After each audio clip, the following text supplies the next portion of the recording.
Pananambang sa mga miyembro ng 32nd Infantry Battalion ay kinasawi ng 2 sundalo at ikinasugat ng 12 iba pa. Mariing kinundina ng AFP ang Office of the Presidential Advisor on Peace, Reconciliation and Unity na nawagan sa liderato ng Moro Islamic Liberation Front magsagawa ng sariling investigasyon sa insidente at panagutin sa batas sa mga nasa likod nito.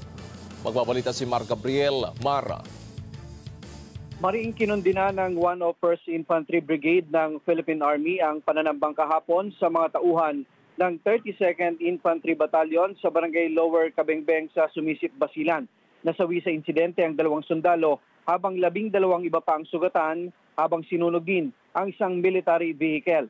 Ayon kay Brigadier General Alvin Luzon, Commander ng 101st IB, nagsasagawa ng lehitimong security operation ng mga sundalo nang bigla silang paputukan ng mga lawless elements sa pangunguna ni Najal Buena at Oman Halal Halis at ilang miyembro ng MILF o Moro Islamic Liberation Front.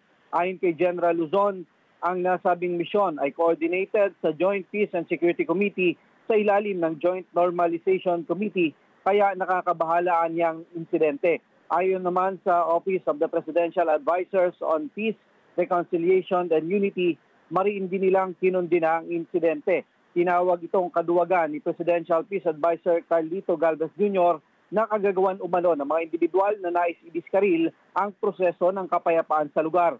Nagpaabot din siya ng pakikiramay at simpatsya sa pamilya ng mga nasawi at nasugatang sundalo.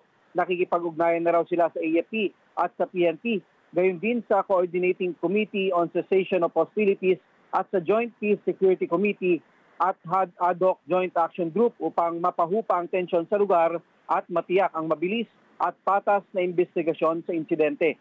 Nanawagan din si Galvez sa Moro Islamic Liberation Front na magsagawa ng sarili nilang investigasyon sa insidente at panagutin sa batas ang mga nasa likod ng karahasan. Para sa Mata ng Agila, Mar Gabriel, matatag, matapang, matapat.